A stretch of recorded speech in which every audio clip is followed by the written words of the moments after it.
Hello, Kerr, me Vexus, and welcome to your deck review. For those of you joining us on YouTube for the first time, this is a series where I, Maldhound, known Yeller, talk calmly about your deck's PP and what's wrong with it. Your deck's PP is your premise and your practicum. Your premise is the idea behind your deck. It's what you hope it does. It's what you get to do if you draw a perfect opening 7.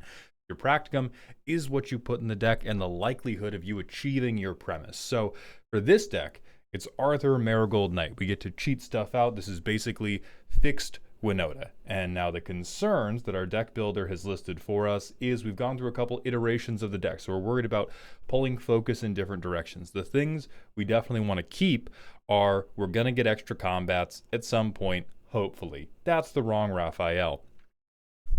This one, we're going to overwhelm people. We're going to flip stuff in with Arthur Marigold Knight, and then through some combination of extra combats, big anthems, and maybe even extra turns, we're going to win the game. That all sounds great. Now, most of what I'm going to say about Arthur from a premise standpoint is this deck can go in many different directions, as you have figured out for yourself. So I think the first thing you always have to decide when you're building an Arthur deck is where am I doing the damage? Notably, do the creatures that swing with Arthur have to deal damage, yes or no? You've talked about the deck feeling fragile because you have to swing Arthur with another creature, which means we need to have another creature. And wow, these suck. Respectfully. Wow. These. Ooh. Oh, all right. So these guys are not doing the damage. We took anything below 4 mana that said it had flying. I understand that. I respect that. That is the way to build this deck. And then we checked them in there and we said they're going to find when Flicker 0-1 3-2. Okay. Here's, I think, the problem immediately. Some of these you would be hoping to play before Arthur anyway, but I think there's a lot of stuff in here that does not represent the damage. I would want to see 8 to 12 creatures that I can play prior to Arthur. And what I would want out of those 8 to 12 creatures is they have to be good at attacking. For this deck, good at attacking means I don't die when I attack. So they're flying, they're unblockable, they have like first strike, double strike, something like that. And then, because we're not dealing damage with them, and we're not going to be doing, we might kill somebody with commander damage if we get to do a bunch of combats, but we're not doing Voltron. What that means is that everything we flip has to be the damage. Either it has to be a big meaty anthem like Elish Norn that's going to make our board now represent a ton of damage, or it has to be very threatening on its own, or it has to be something like one of these extra combat creatures. So I think immediately where we get confused is like we have Blade Historian, I'm actually going to call out as a problem for the current build of the deck, which isn't going to make any goddamn sense to you. Because you're like, what are you talking about, Mald? You idiot. I have flying creatures. I have War Leader's Call. I have Elish Norn. Are you trying to tell me that double striking 5/5 birds isn't scary? No, dog. What I do want to tell you is this guy, you flip him, you play him before Arthur, he means nothing. You have played Night Vale Sprite, you have played Arthur, you flip him, he means barely anything. This is a guy that matters once we have achieved a banner, a thing that can swing with Arthur, and a swinging Arthur. And that banner's got to be real good. He doesn't really matter when we have War Leader's Call, right? He matters a fuckload when we have Elish Norn Grand Cenobite. And this is a hole I see a lot of, a philosophical hole that I see a lot of Arthur players get bogged down in, which is they overestimate how many synergy pieces they're going to be able to keep on their board at any given time. Now, I don't know your play group. Maybe they play creatures that suck dick and balls. If they do, happy birthday to you. You get to keep this guy with no other changes. Otherwise, if we want to have this guy in, more of our creatures need to, on their own, be good at hitting people. What I mean by that is, like, right now, we have gone the route of they're going to fly. Their damage, not very much. What matters is that they're another body that triggers Arthur. Instead, you would be doing something like, how are there this many of you? Inti, Seneschal of the Sun, who is a very good card and notably not fucking evasive at all. But this would be a deck where the game plan was more turn 2, I'm playing an aggressive creature. Turn 3, an aggressive creature. Turn 4, I hate to surprise you, buddy, aggressive creature. And then turn 5, Arthur comes out and he's trying to help push you over the finish line. That's where Blade Historian is really, really going to shine. Now, again, double strike, still double strike. I think this guy's going to be in the deck at the end of the day, but I'm trying to impress upon you where I see potential holes in your game plan. And then we have other things like, it's kind of vague Value Town. Doesn't feel quite good enough to me. This is a blink plan, which, like, yeah, getting to keep the stuff forever, always good. I think he can definitely stay, which means Menaldor can definitely stay. I really don't love Preston. I really can't imagine how we're gonna have so many things entering. Or let me put it this way. At the point where you have enough things entering for free because of Arthur that you can be exiling problematic permanents, you probably could have killed people if this was a card that did the damage. Like, you could have just killed the guy who played the Rhystic Study that you wanted to exile. Then we have Raphael the Night Watcher, kind of like same thing. If your build-up creatures did the damage, I would love this guy. Because our build-up creatures don't do the damage, and very few of our anthems get us to doing the damage, these double strikers feel really bad. Absolutely not. I've reviewed a deck about this commander. I've seen all the little tricks to make it work. No, I know you want to scry 2, but like, but Moth, I'm going to scry 3. I'm going to set up the top of my deck. Play something that hits people right now. You're not doing the damage. You know what? Solemn Simulacrum, you'd be happy to see him die. Sure. I don't believe in this unless we're like all in on ETBs, and I think if you go all in on ETBs, you're leaving yourself, like, you're leaving a lot of fun on the table for what Arthur can do. Fury, sure, that is a card. We do have Solitude too. Okay, if you had Fury but not Solitude, I was gonna tweak. There's almost certainly a better option. I mean, again, like, we look at these creatures you're flipping. Terror of the Peaks will do it, but what I would want to see is us go from, okay, we have a little something going, to we're very scary. When you introduce double strike, you introduce a secondary combat. Where it seems like we're at is we're stone cold nothing. And then we get a little problematic when we flip a double strike or an extra combat. And then, by God, if we flip the next one, you're going to have to reckon with us, Buster. And then if you play Elish Norn, you win. So I think we have to tunnel down on, like, who are the really, really powerful synergistic payoffs and who is just like us being fucking cute.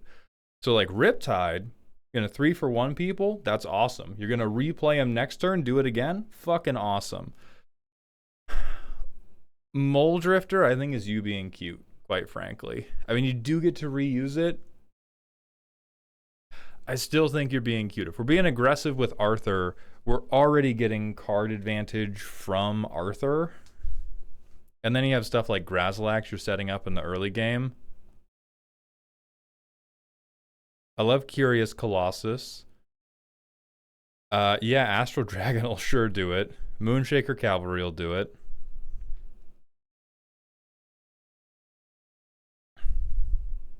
And no. You know you did wrong here. This is not a roast, so I'm not going to make you apologize to me in the comments, but you know what you did here. This to me feels like it was either in the first version of the deck or the very last edit you made when you had much more aggressive creatures. Another thing I thought we were going to be talking about is how with Arthur, you can't actually get that freaky with the mana curve because most of the stuff you have to be able to replay. Your creature section seems like you have respected that. I can't see a path to you regularly having enough cards in your hand where sneak attack is a meaningful like path for you to do stuff. And you can just land drop, play the guy. Let's do it.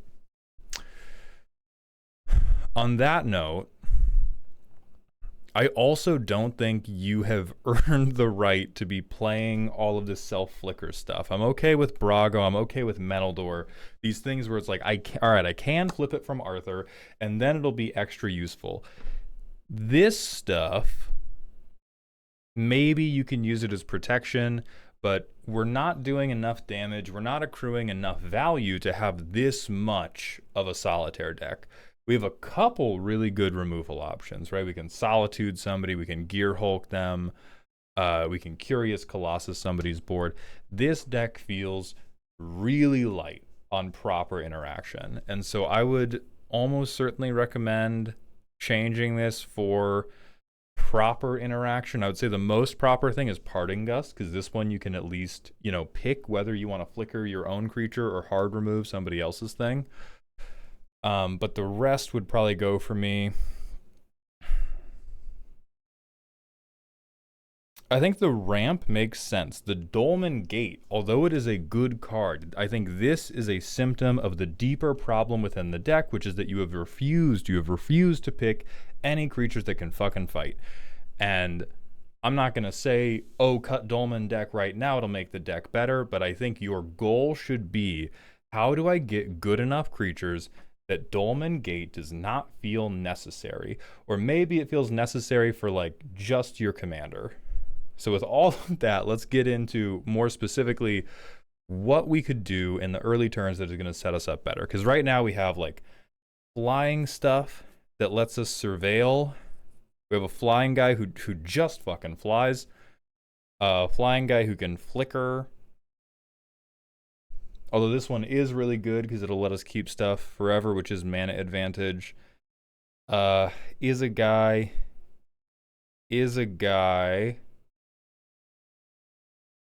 Oh, sure. Okay, so this is the dream of getting to double cheat. I think that dream should die.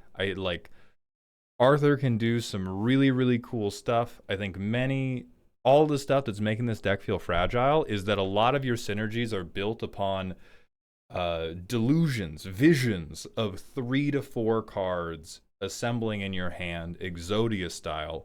And we have to get clearer on a path of like, I'm going to play this 2-mana card. Guess what? Motherfucker's good.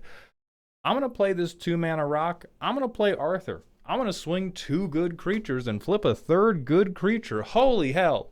And then I'm going to pass. Whereas right now, it's you fiddling with like balsa wood and wood glue a lot. So let's talk about like Ledger Shredder.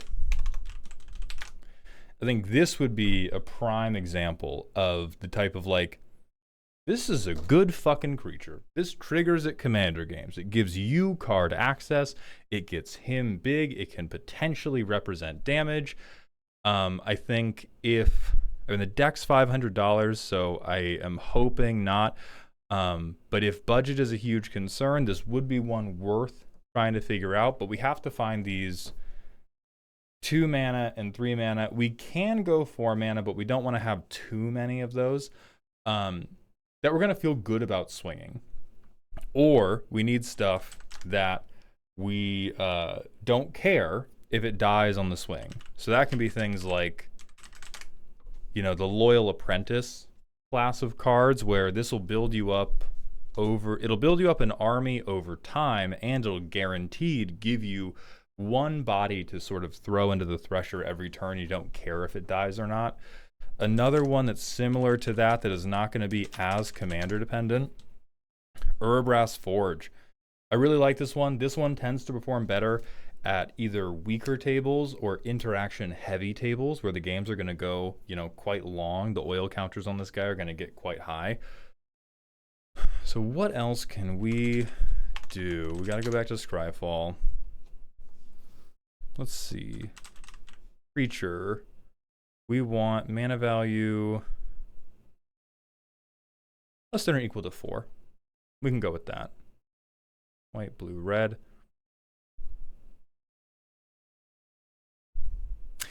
Another thing, I also think you are overvaluing Surveil and Scry. I think these are like, you're trying to be, I feel like it's coming from a place of, all right, we want to be cute, we want to feel like Yugi, we want to be Destiny drawing off the top of our deck.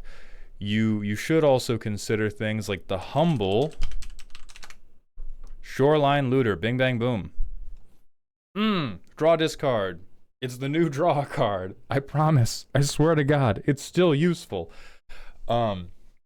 This guy, not only is he flying, he cannot be blocked at all. So if you are going to stay in the business of having creatures where their damage doesn't matter, getting to pick, right, whether you keep the card on top of your deck or the best card in your hand is going to get us towards the things that make the difference, do the damage much faster. But let's talk about creatures you can play instead. Really don't want you to play Roaming Throne.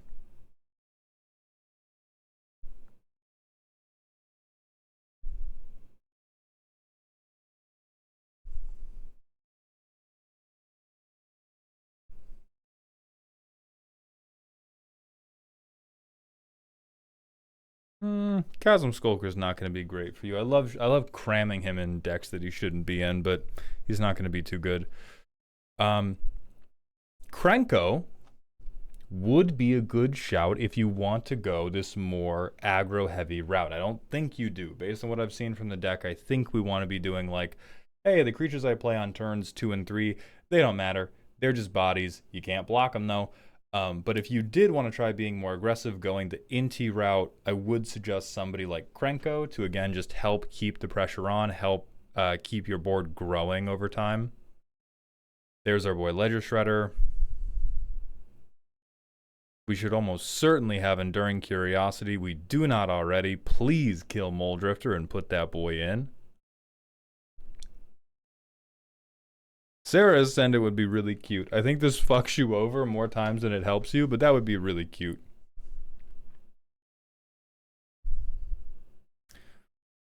You know, I think one of your 4-drops could afford to be High Fate Trickster, which you're going to be like, but Maul, that doesn't have any synergy in my deck. I'm aware. That's the point. Guess what? It's a good card. Guess what? It does enough damage that if we gave it double strike, or if we gave it an extra combat, it would stack up to be scary much more quicker.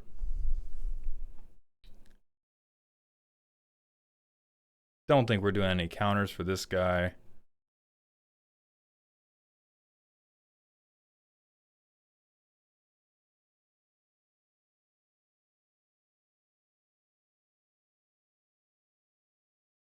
You could try something like Luminous Broodmoth, but I am loath to suggest yet another 4-drop to you. I want to be looking for more of these like 1 and 2 drops. I think to avoid taking up all of our time, which is me scrolling through, oh my god, this is a good 3-drop from EDH what you want to look for is either pure unblockability or a way to grow themselves or grow somebody else. Those are the things you care about. So those are the things like Inti, Urbrass Forge, High Fate Trickster doesn't grow, but starts with enough damage. I think a breakpoint you should probably care about is 3. I'm pulling that a little bit out of my ass, but I think if you had creatures that had 3 power or could get to 3 power, flipping into extra combats, flipping into double strikes, makes you feel way less fragile, makes you feel much more like an active threat. And then what else do we got to do? All right, so we talked about not having Preston.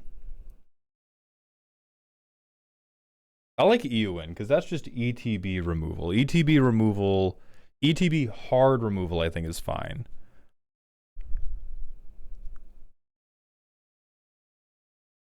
Really don't like Beza. I'm really not a fan of Beza. Do any of the Cavaliers work for you?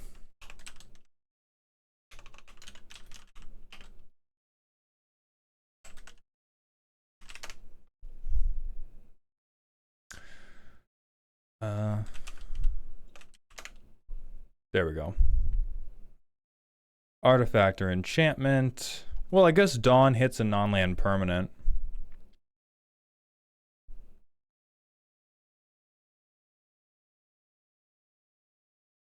I think Cavalier of Gales is pretty cute. It lets you kind of set up your next Arthur trigger. And is a flying 5/5. I don't think you love Cavalier of Flame. I think you could accept Cavalier of Dawn. Then I love this, love this, love this, love this, love this. That's fine. Infinite turn, motherfucker. That's fine. Don't love this guy. I think this guy is also too synergy pilled. I think if you want to be playing this guy, you should just have a like win the game combo based upon this. Either I think like Peregrine Drake would do it. I'm sure there's a million things that could do it. I don't particularly care about blink combos, but to return to what you asked about in the primer to tie this up. Yes, you're way too focused on Blink. The only two things I would keep for the Blink package are Brago and Menaldor, because they require no other setup to be good. The rest of this Blink package, I would either drop entirely or make it a Jeskai ETB deck, and then Zinnia is going to end up in the command zone. After that, I think a lot of your other ETB synergies should be dropped for things that are either removal or represent damage. And then at the low end of your curve, what you are desperately missing is little creatures that have better effects, notably better effects being things that can get cards into your hand, things that can grow over time, or are just good cards that represent a meaningful amount of damage. Because the plan you have laid out, if I'm going to get these guys out early, I'm going to get Arthur, we're going to flip an Anthem, we're going to flip Double Strike, we're going to flip extra combats. That is great. We cannot be starting from 1 power or 2 power. Start from 3 power or from things that can get to 3 power reasonably, like Ledger Shredder. Hell, even Chasm Skulker. Like, over the course of a game, you'll draw enough cards that he'll get high. He's just really risky because if you flip him, holy shit, does that feel bad.